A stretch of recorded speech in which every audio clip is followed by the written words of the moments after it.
A new $81 billion immigration bill just cleared a major hurdle, and it could shake up everything from green card fees to fast-track deportations.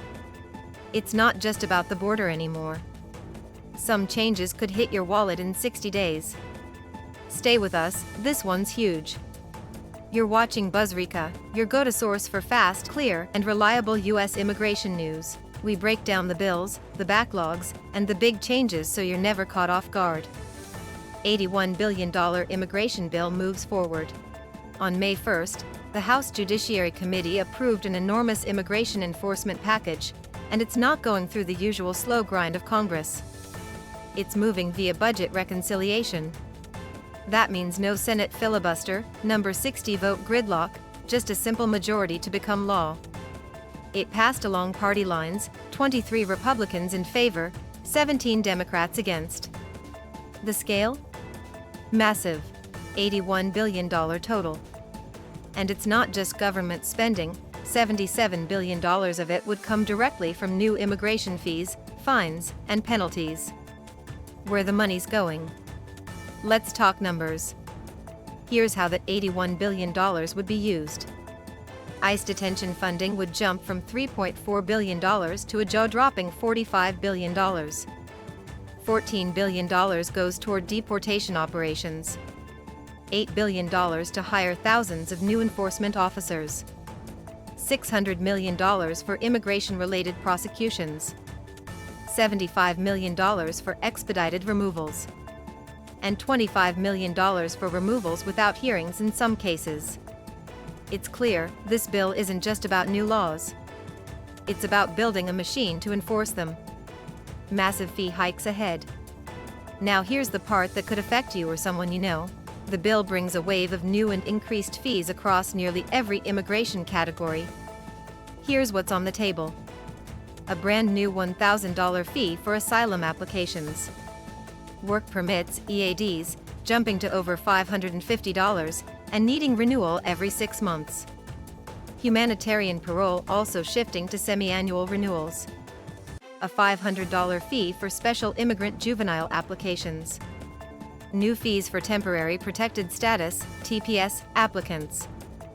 $400 minimum to enter the diversity visa lottery. $1,500 or more for adjustment of status applications in court. And here's a big one. Sponsors of unaccompanied minors would have to pay $3,500 just to have the child released into their care. Miss a court date, even by accident, and you could be hit with a $5,000 fine. This isn't just a funding mechanism, it's a total cost shift, putting more of the financial burden directly on immigrants and their sponsors. If this video's helping you stay ahead of immigration changes, hit like and subscribe to Buzzrika. We post daily so you're always in the loop, not left behind. Changes to work authorization. Another big change, employment authorization documents, also known as EADs, will shrink from a 2-year validity down to just 6 months. That means more frequent renewals. Higher costs for every immigrant needing work authorization. More pressure on USCIS, which already struggles with processing delays. And new headaches for employers unsure whether an applicant will be authorized to work 6 months from now.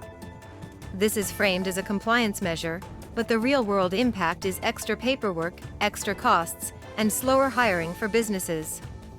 New sponsor rules for minors. The bill also changes the rules for anyone sponsoring an unaccompanied minor. A $3,500 fee is required before the child is released. Sponsors must undergo full background checks and investigations. If they don't comply with court orders, they could face a $5,000 fine. Critics say this could discourage families from stepping forward to help and leave more children in custody longer. Immigration courts under pressure. The bill includes $1 billion to expand immigration courts. But here's the problem. The backlog is already nearing 5 million cases. Courts are understaffed, and in some regions, they're actually laying off judges. Even with new funding, hiring and training legal staff takes time. So while the bill claims to improve judicial efficiency, the system may struggle to keep up in the short term. Rejected safeguard for U.S. citizens. One amendment that didn't make it? A Democrat-backed proposal to prevent ICE from using funds to detain or deport U.S. citizens. Even though ICE policy since 2015 prohibits that, the rejection raised concerns. Why? Because errors have happened. People with limited documentation or language barriers have been mistakenly detained. Rare? Yes. But when it happens, it's serious, and this bill doesn't provide extra safeguards. What happens next? The bill now heads to the Senate, and here's why everyone's watching closely. Thanks to reconciliation rules, it could pass with just 51 votes. If it does, most changes would go into effect within 60 days. That includes fee hikes, new enforcement rules, and changes to court procedures. Experts are urging immigrants, sponsors, and legal residents to speak with immigration attorneys and prepare for these potential shifts. This bill is a game changer. This isn't just another immigration update. It's a full-on restructuring, more enforcement, higher costs, tighter rules, and a system that expects immigrants to fund the expansion themselves. Whether you're applying for asylum, renewing a work permit, sponsoring a child, or adjusting status, the landscape could look very different and very expensive in just 2 months. Don't let these changes catch you off guard. Subscribe to BuzzReca right now, your #1 source for fast, credible, daily immigration news. We're not here to repeat the headlines. We're here to break them down and keep you prepared.